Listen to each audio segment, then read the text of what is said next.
Well, good morning, everyone, and thank you once again for joining us here at the Leadership Center for this wonderful session on demystifying transformational leaders. We're excited that Dr. Martin is here with us again today. Wanted to remind you that the mission of the Franklin University Leadership Center is to inspire creativity and to share knowledge and innovative practices as they relate to leadership, while all advancing teaching and transformative learning experiences. And we are all aware that our environment is continuously changing, and therefore we want to make certain that these experiences help to shape and transform our global community. As I shared, I'm so thankful to once again have Dr. Cecilia Martin with us today, and she's going to do the third portion of her session on demystifying transformational leaders. And so, Dr. Martin, we are in your hands. Great.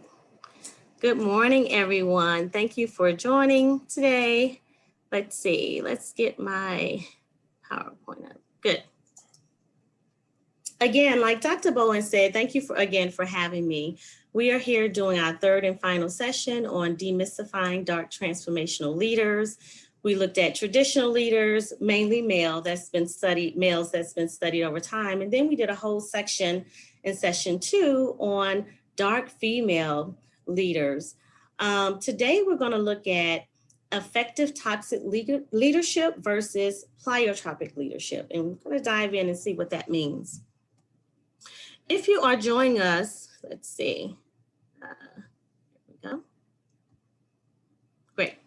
If you're joining us for the first time, just as a brief recap, we talked about transformational leaders, how they're charismatic and inspirational intellects. These are the change agents of organizations and in history. Even those who work within their organization in their own sphere of influence, they don't have to be national figures, but these transformers get the job done. These transformational leaders exhibit challenges in their morality, and they abuse their authority when they operate from the dark side of charisma. Subsequently, they operate and function in a way that is destructive to the organization and really can cause some serious demise. But traditional transformational leaders, so to speak, really help inspire others. They move them to another level of themselves. They're highly intellectual. They are stimulating in ways that causes people to work for a purpose, not just for a task. 1 second here. There we go. So those who operate from the dark side of charisma, they do not know how to manage the pressures of wealth and power and authority. And we talked about that. It's very important that these sort of transformers have barriers, even the good ones, okay? So they don't succumb to the temptations. Eventually, their leadership becomes toxic and destructive when they have bad innate characteristics.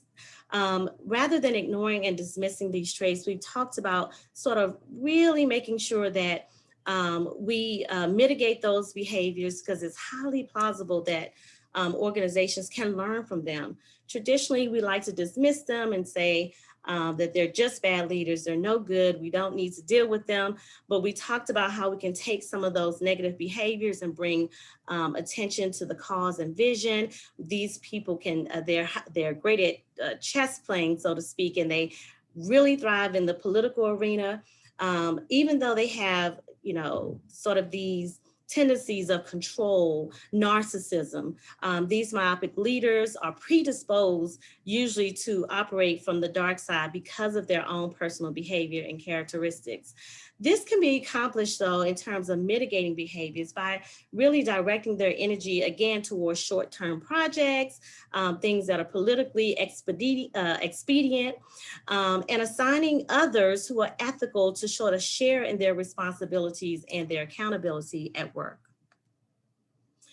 Today, we're going to look at the two faces of dark transformationalism. So again, effective toxic leadership is sort of like dark transformational leadership 2.0.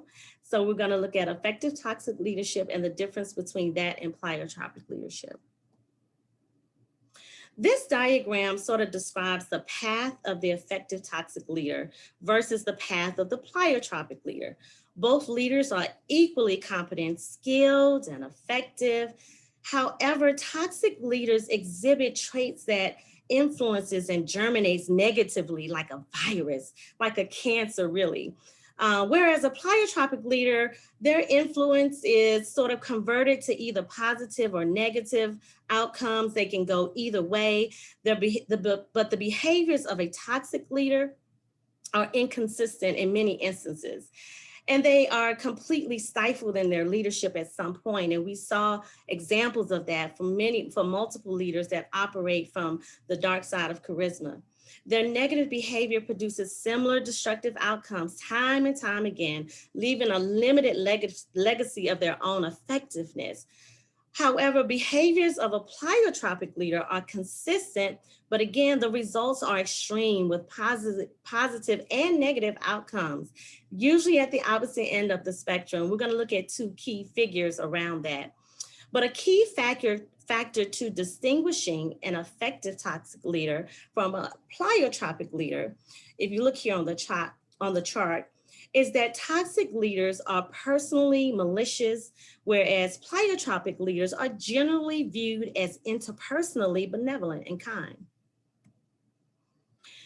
Let's take Martha Stewart, for example. We looked at her along with other female transformers who were both positive and negative, the white hat, the black hat, those who had great outcomes, those who succumbed to the pressures of power and wealth and transformed into dark transformers. Martha Stewart became well known for catering, entertaining, and really single-handedly renovating an old farmhouse that was built in the 1800s that her and her husband had purchased. From her home, she started a catering business, and later evolved pretty much into an empire of magazines, recipes, TV shows. She became the first woman in America to be a self-made billionaire. Now, I want to pause there a little bit because I want to sort of make sure we have history aligned. Technically, Madam C.J. Walker was the first African-American female who became a billionaire in the country. But let me tell you what was so amazing about Martha Stewart. She became the first self-made billionaire in one day when she took her company public. She was a shrewd businesswoman. Her success was unprecedented.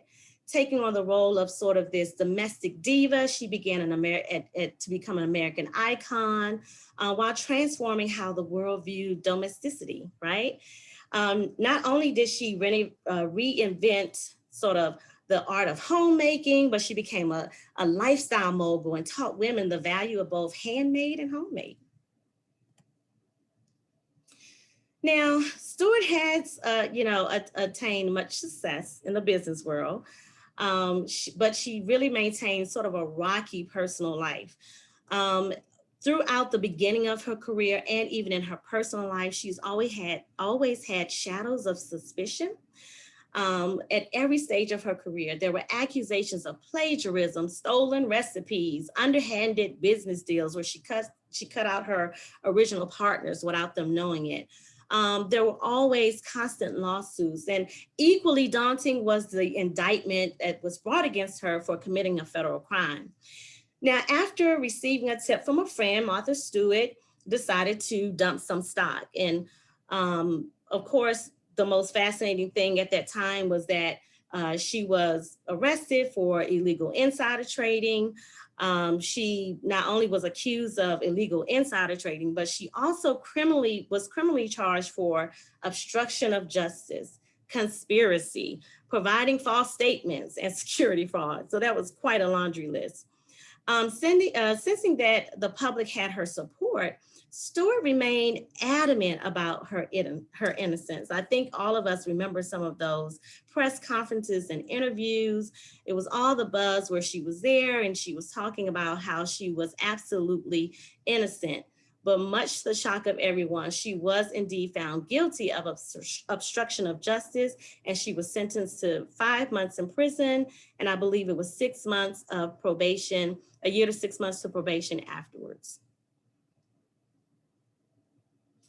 So Martha Stewart had become the most, really by early 2000s, she had become the most written about woman in the United States and really in the world, except with the exception of Queen Elizabeth. And that's quite a feat. Which, with all her success, Stewart had a lot of personalities and behaviors that worked against her. She was inconsistent in her leadership style. She was perceived as a chameleon. Again, in the press conferences, remaining calm, telling others that she was completely innocent. She had done nothing wrong. And even to some extent, saying that she didn't know what she was doing. Um, However, all of her relatives, co-workers, and everyone who's ever come in contact with her at some point said that she was either unpredictable or inauthentic. So although Stewart was, let's see, positive and negative, she was driven, she was intelligent, she was strategic, she had great business acumen. She reportedly was also, again, callous and controlling and self-centered. Most often, these characteristics were the catalyst for additional actions that led to maliciousness and ill treatment of others. Stewart was described as power hungry and manipulative to the extent that she was irrational, emotional, and even became hostile to the people around her. She was verbally abusive, as reported by others, and unbelievably critical and constantly belittling. And we talked about this notion of perfectionism in leaders, how it becomes toxic, and it really is beyond trying to get the job done or get it done correctly with details, but it turns into something very abusive. And that's what Martha Stewart displayed.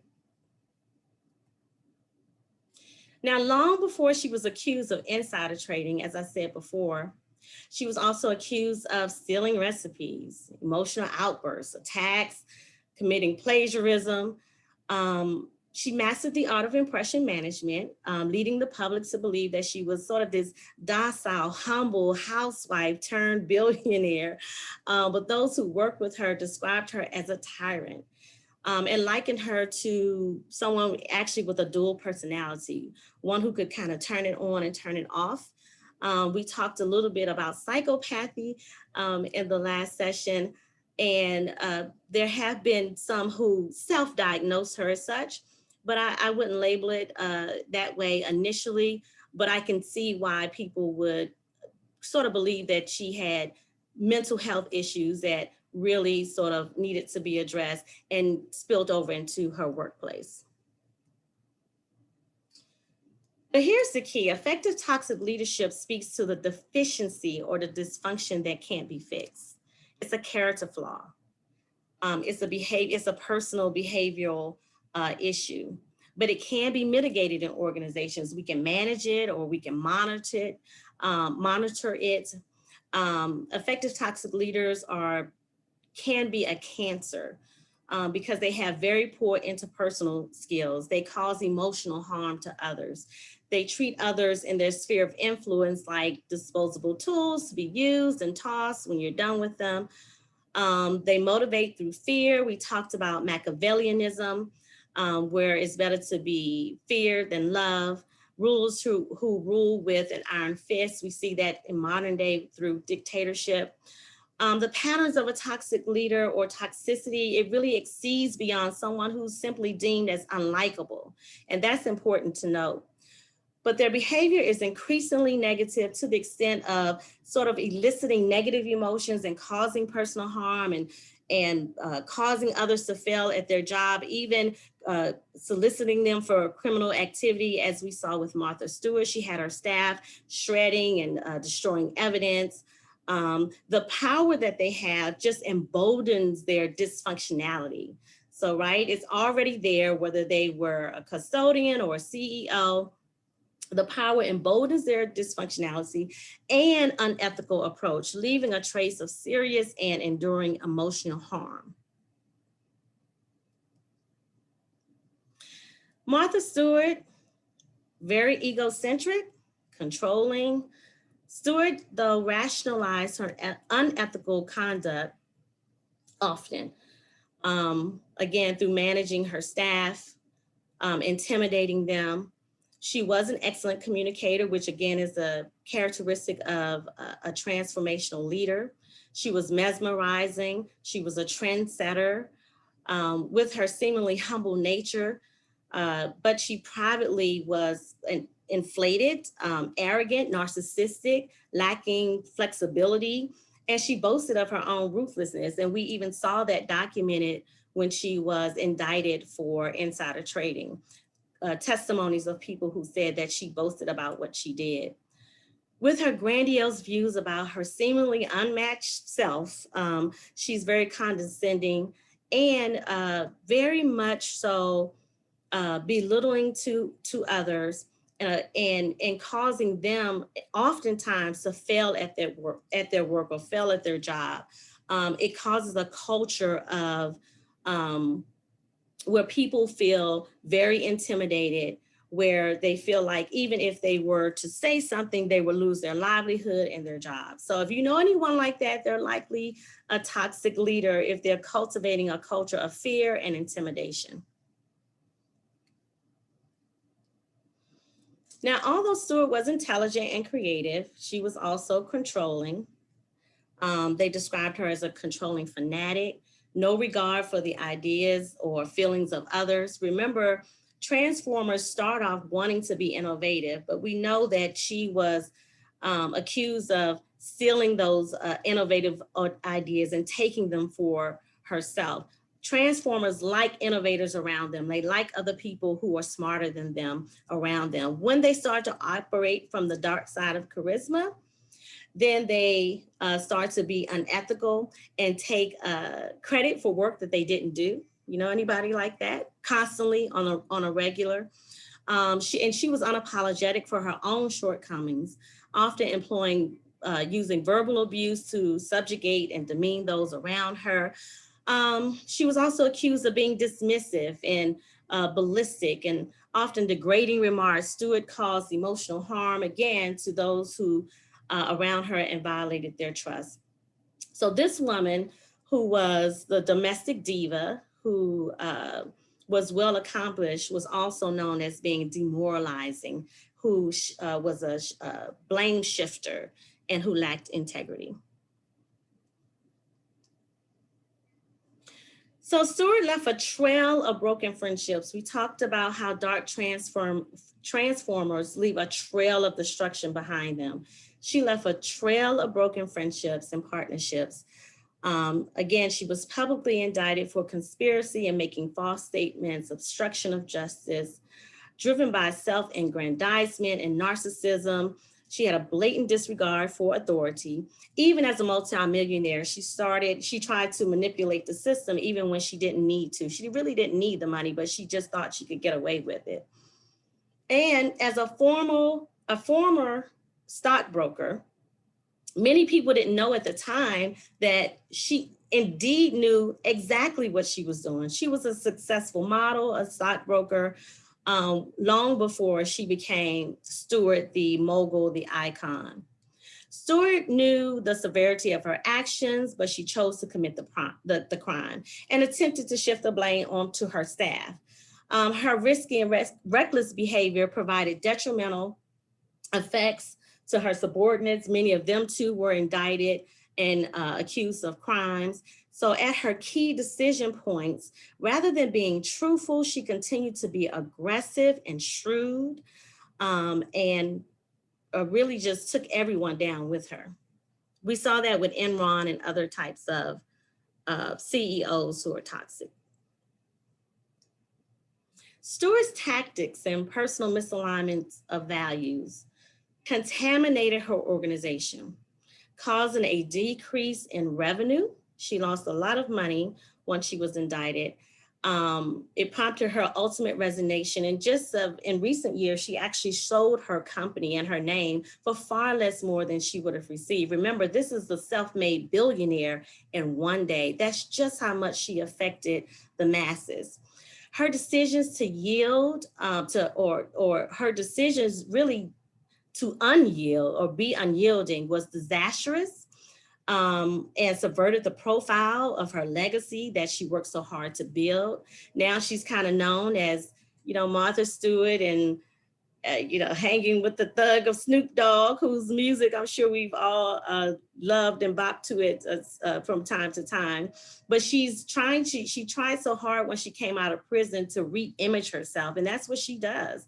And it has been successful to some extent, but it really is sad to see that due to her own detriment and her own dishonesty, that she sort of destroyed the legacy that she built.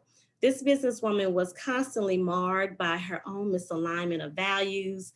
Even when facing punitive outcomes, Stewart's intellectual competencies would not override her lack of judgment, and it really destroyed her credibility.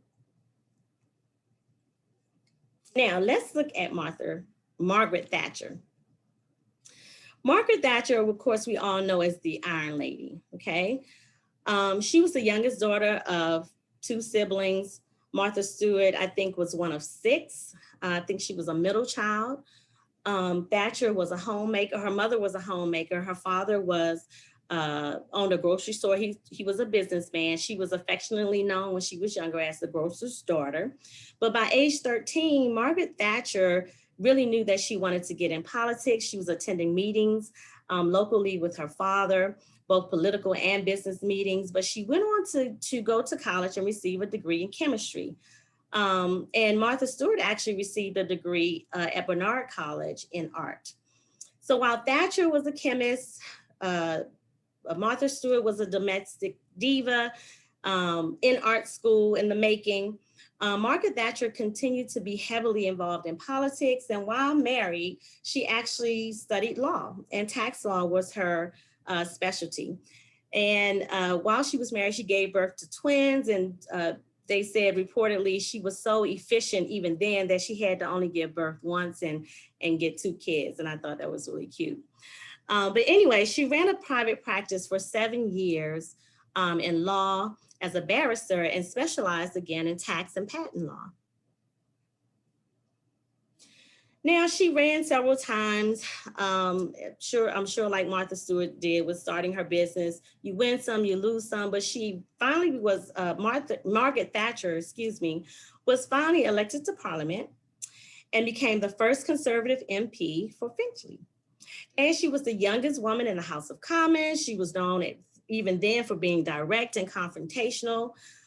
She quickly made a name for herself, and within 20 years, she rose from Parliament to the first female Prime Minister of the United Kingdom. We even talked about when Thatcher was the Ministry of Education, she was known as Thatcher the Milk Snatcher. So she was always very rigid and strong-willed, strong-headed, if you will, regarding her policies and what she stood for. She had unwavering beliefs and really allowed her followers to attach to her very quickly.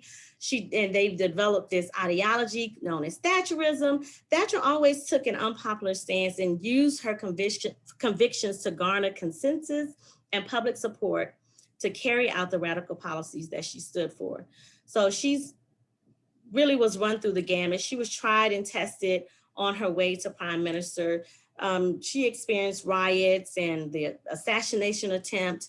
When she was prime minister, she handled the Falkland Wars. She dealt with strikes, but she maintained her confidence with the majority. They elected her time and time again.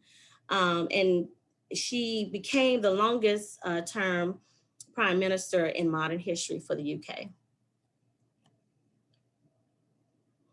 Although Thatcher was known as the Iron Lady, she never lost the majority vote, as I said before. The people wanted her, even though she had tough policies that really at some point left parts of Great Britain in abject poverty. Her tough rhetoric and combative nature ignited the Conservative Party and ultimately divided them. Her position as head of the party was challenged, which ultimately led to her resignation. Again, even though she had public support, she ended up resigning seemingly on her own terms. Many say she was pushed out, and history seems to suggest that as well. So she had her allegiance or alliances with people, but the handwriting eventually was on the wall for her, and Thatcher took the warning as an invitation to really move on. And so to some extent, she resigned under pressure, duress, and to some extent, shame. You all have to excuse me. I'm really thirsty. My mouth is dry. So if you see me pausing. Okay, so then there is, so we have Margaret Stewart, and we have Martha Stewart and Margaret Thatcher. So we have these two women leaders who accomplish extraordinary things, both seeming to be toxic. But there is a type of leader who is known as antagonistic. And I have identified the scientific term as antagonistic pleiotropy. Thank you. I had to pause for a second. So this antagonistic pleiotropic leader really describes a type of paradox where a specific scientific gene, if you will, or a variant or mutation has a positive and a negative effect.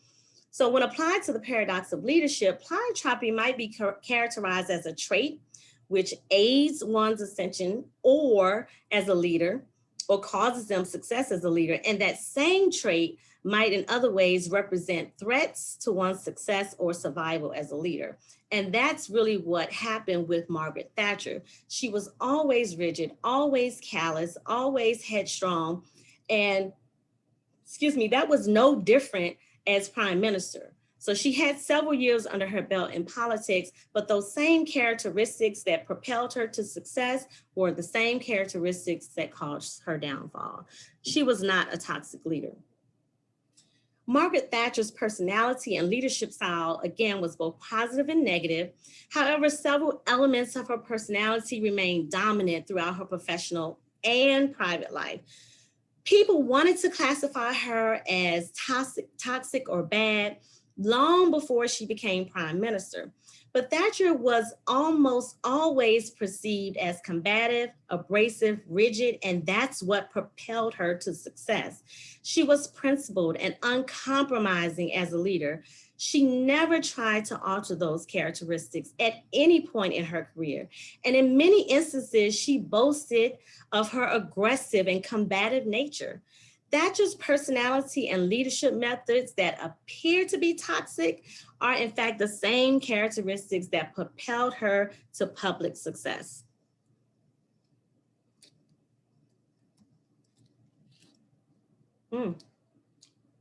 Thanks, everyone. Letting me pause and take a drink. Unlike Stewart now, Thatcher does not inflict personal or interpersonal emotional harm. There's a very distinct difference here. Nor did she exhibit the paradox of a duplicitous character. She was always a duplicitous characteristic or personality. She was always the same.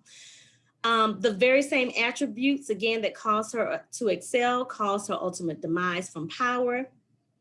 Again, she was known as Mrs. Thatcher, the milk snatcher, because she cut the milk, the milk supply for students and pregnant mothers because she thought they were wasting it. And then she earned the term as the Iron Lady. So again, her same characteristics contributed to her success and also caused her downfall. Now, here's a quote from one of her top officials. However roughly she may have treated her colleagues and advisors, she was always immensely considerate towards her personal staff and towards all those drivers, telephonists, and the like who kept the wheels of the government turning. So Thatcher never forgets that you have a wife who may be expecting you at home. Thatcher was known for making tea for her staff of all men, cooking for them, during late hours at Downing Street. She was always kind. She encouraged them to go home to their families. There was nothing about her that was interpersonally malicious. She didn't cause any emotional harm to anyone. Thatcher was an antagonistic pleiotropic leader whose behavior both produced positive and negative, again, outcomes. all the way at the opposite extremes of the extreme of the spectrum. There are no reports of Thatcher's behavior being anything other than combative, aggressive, rigid, and abrasive, which isn't a crime. She was getting the job done, but she was not, again, there was no malicious intent towards anyone. Most importantly, at every critical decision point, her morality was never in question. They never questioned her intent or her ethics. There are no reports or allegations of impropriety or deceit. Despite her negative attributes, there are no reports of her being self-seeking or immoral in any way, particularly fascinating for a politician, if you ask me. So here we, on this chart, we see that Thatcher's leadership traits are both beneficial, detrimental, advantageous, and problematic. We call it the incredible pros and the inevitable cons. So here's the irony with both Stewart and Thatcher. Both of them fell from grace at the same point where they started. So Stewart, as a broker, fell from grace as a result of of insider trading and a bad brokering deal. And then Thatcher actually fell from grace as a result of a tax law that she put in place that again left much of the country in abject poverty. And she meant well, and she thought she had it all figured out. And she was so rigid and so unyielding with pushing the tax law, but it just didn't work out for the country. And that was her demise. Thatcher and Stewart have overlapping life things. Both were close to their fathers, both were highly religious, both were driven and passionate, tenacious women.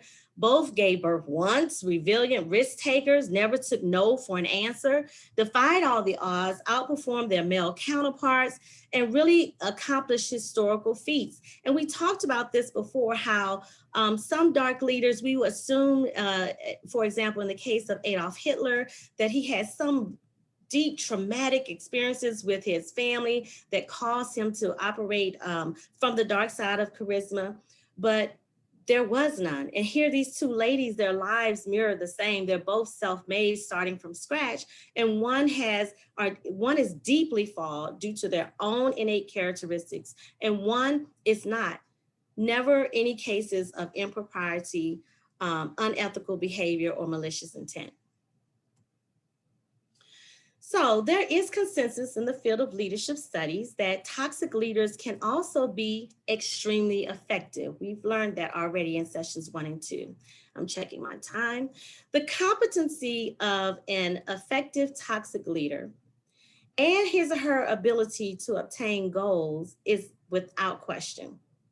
They are focused, they are task-driven, they will outperform others. They formulate ideas and facilitate transformation in any organization, whether it's for-profit, nonprofit, the community.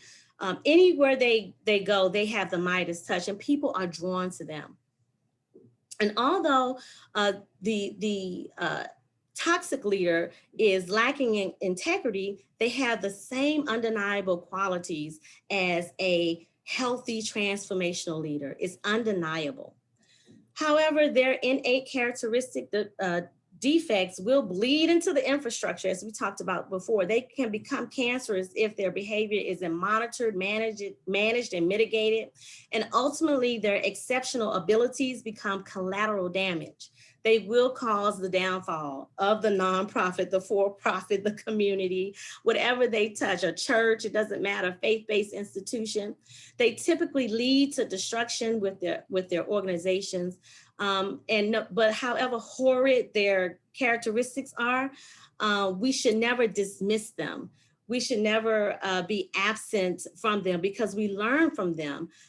We have to have the discourse on leadership itself about these toxic transformers so that we can get ahead of them.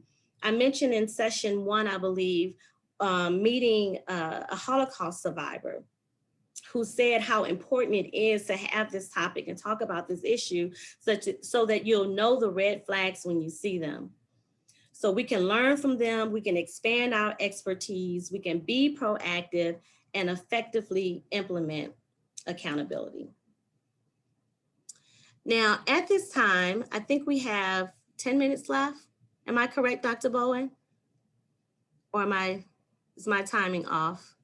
You've got about almost 10 minutes before we go into questions. Yes, about 10 minutes before questions. Oh, okay. So as we wrap up here, I'm sorry, my clock is off. As we wrap up here, if you have any questions regarding pleiotropic leadership, transformational leadership, or effective toxic leadership, which is the next level of dark transformational leadership, you may put your comments or questions in the chat.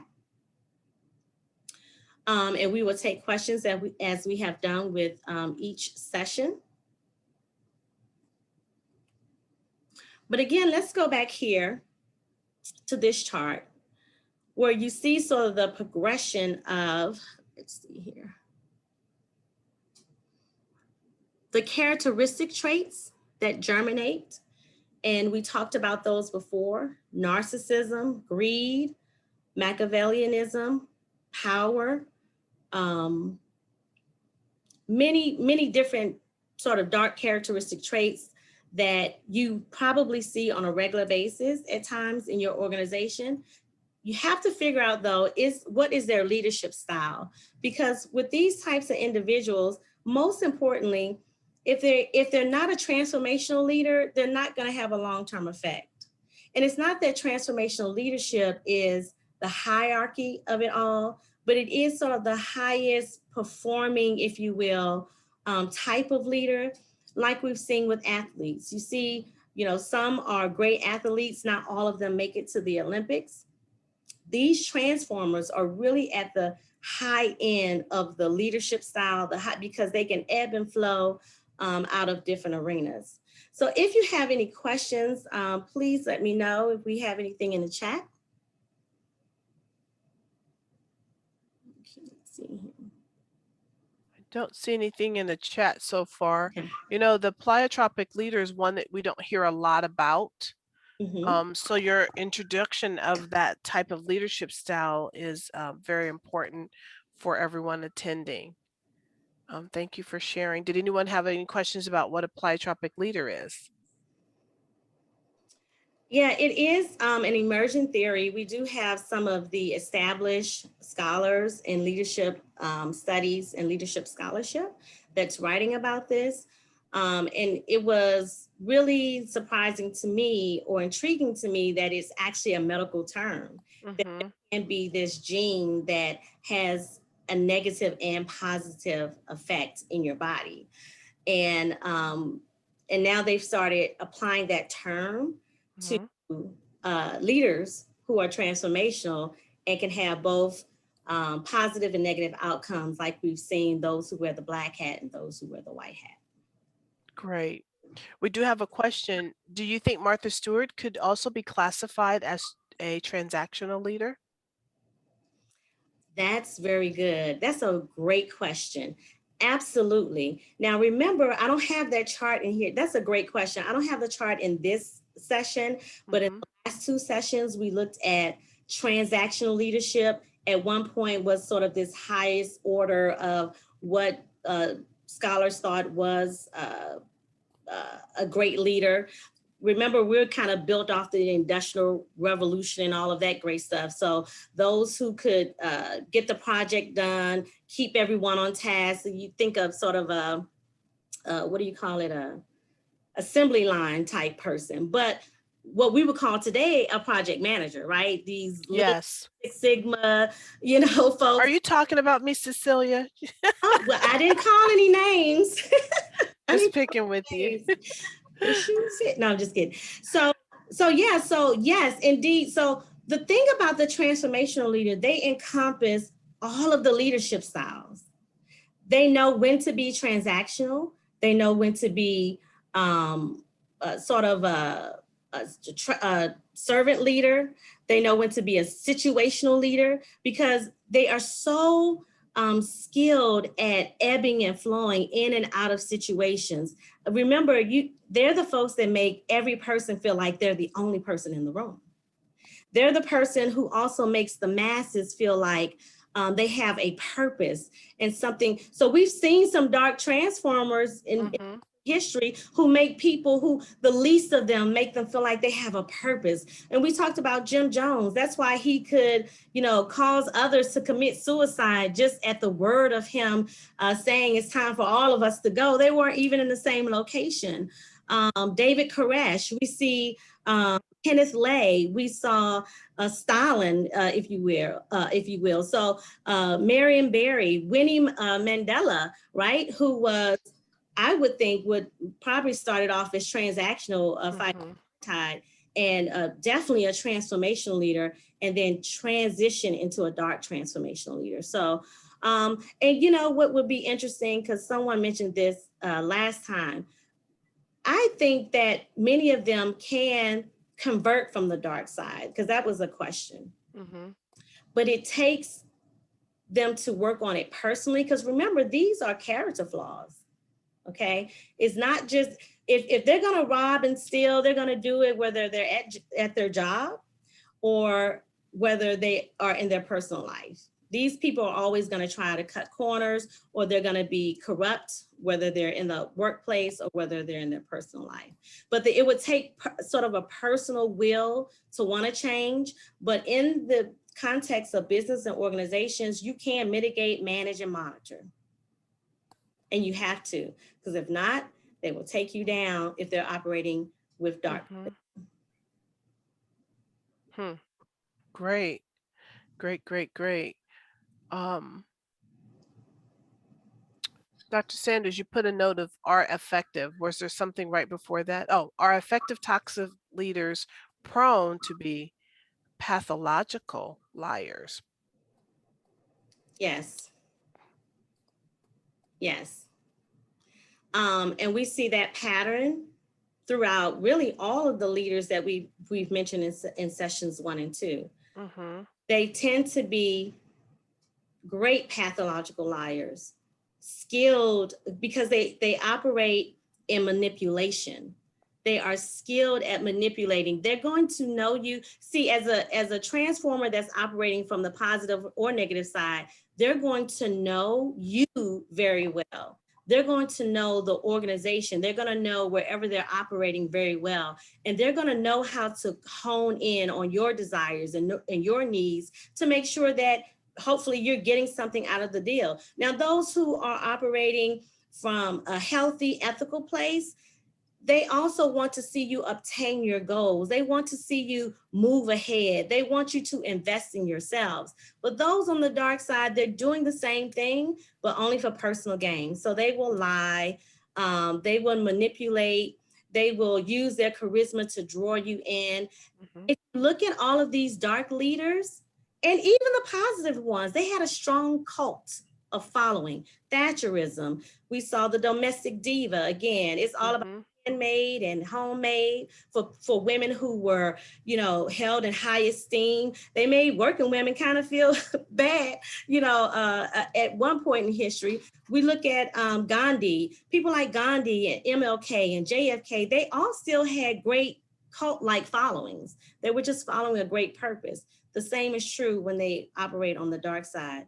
That same charisma and draw and manipulation is still there. Manipulation isn't always a bad term, but it can be used negatively. Thank you. Here's another question. Is it possible to be a transformational follower? I believe so. Yeah, Mm-hmm. absolutely. Because even if you look at all of the transformers, whether they're wearing the white hat or the dark hat, they had transformers around them. They thrive on people who are sharp and smart and Mm-hmm. innovative, and they delegate, right? So they don't need to know what you know. They trust you enough to get it done. They are very skilled at picking more skilled people.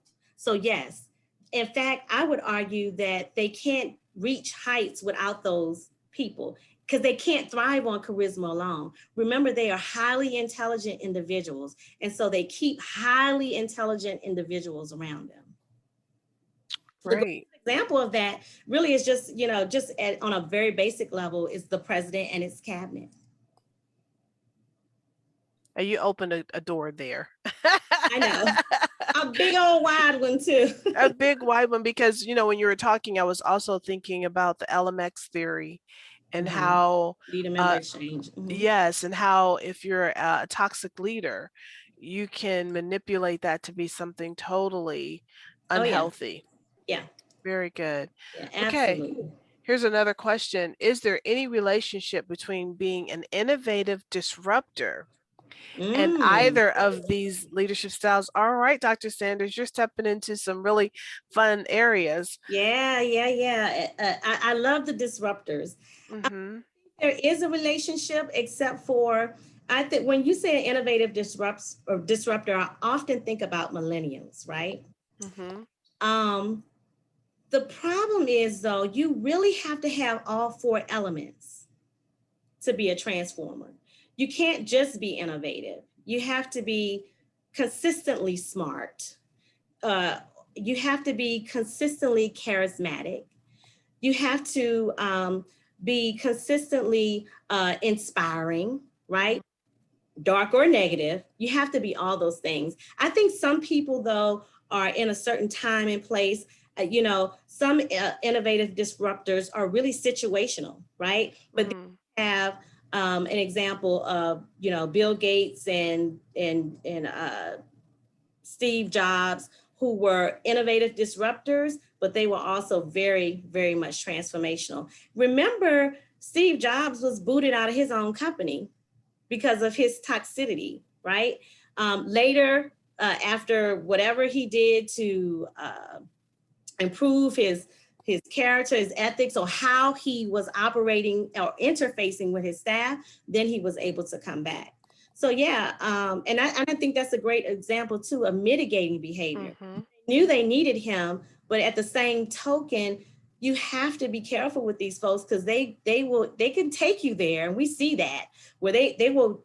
A lot of companies will turn a blind eye to get to the bottom line, the revenue. We saw that in who was it, Jill Barad, who caused the company to excel, make $82 million, and then when she got you know too full of pride and was inept really in her job, she cost them $182 million. Mm-hmm. Yeah, I think though there are a lot of innovative disruptors. There are a lot of emergent transformers. It's kind of that old saying of iron sharpens iron. Mm-hmm. Them when you see them. Um, but the innovative disruptors aren't always transformational. Hmm. Many of them are, but they're not always. Some of them are just uh, time bound by the situation. Interesting. Very Yes. interesting. Did someone want to open their mic and ask a question or give some feedback on this of our first three-part series through the Leadership Center? I think the mics have been disabled where you can open up. Or if you feel more comfortable, feel free to chat. Put it in the chat. I know they're used to typing in the chat. Mm-hmm. Mm. Thank you all for bearing with my hydration this morning. You stay hydrated. Yeah. Great. Are there any more questions or comments? I know the dialogue has been wonderful, and I appreciate you taking the time. Um, yes, I agree, Andrew. This has been very eye-opening, and I appreciate you for taking the time and sharing with us. I think we can all see. I think someone asked the question last time about if you see these traits and being concerned. I think that you don't have to be concerned until you want to control others in a not so positive way. Right. Um, but we may see those traits in ourselves. Thank you, Dr. Yes. Nemeth. Yeah. Hmm. That's Thank important. you, Kevin. I'm sure there's some transformers in the sessions. That's why they jumped on. Yes. You have to you have to understand the power of your influence, whether it's intentional Hmm. or not. If you believe yourself to be a transformer, you have to be aware that you are influencing others. We saw that in Mary Meeker, who was the dot-com queen. Hmm. Just a person, giving her opinion on stocks and all of that. And after a while, she had such a large following that when she made a misstep, it cost millions of people lots of their life savings. Mm-hmm. You have to be mindful. And she was a very probably unintentionally thrust into the spotlight. But she was indeed she was an innovative disruptor too. Yes. She was a queen of .com, especially when women weren't even really had a voice like that in the stock market or Mm-hmm. Silicon Valley and things of that nature. And here's a good question. If you see the traits in others, do you just ignore and get away from, oh, I'm sorry, away from them, or is it possible to help them?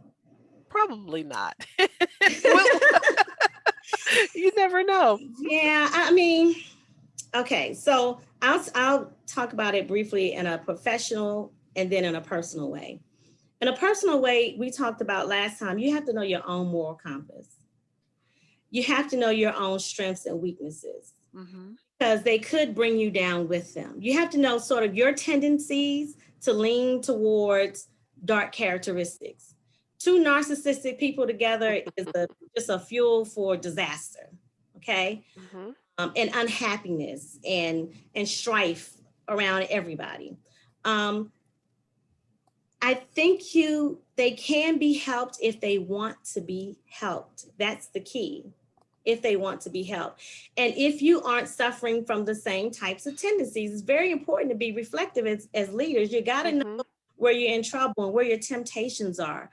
Professionally, there can be a frame around them. We talked about tenuring their leadership, letting them know that their role is 2 years, 3 years, so that you'll have an out, having strong policies, making sure that in place to check them along the way to sort of be reflective or to identify a trait that is negative and toxic and causing problems in their performance or in the influence of others.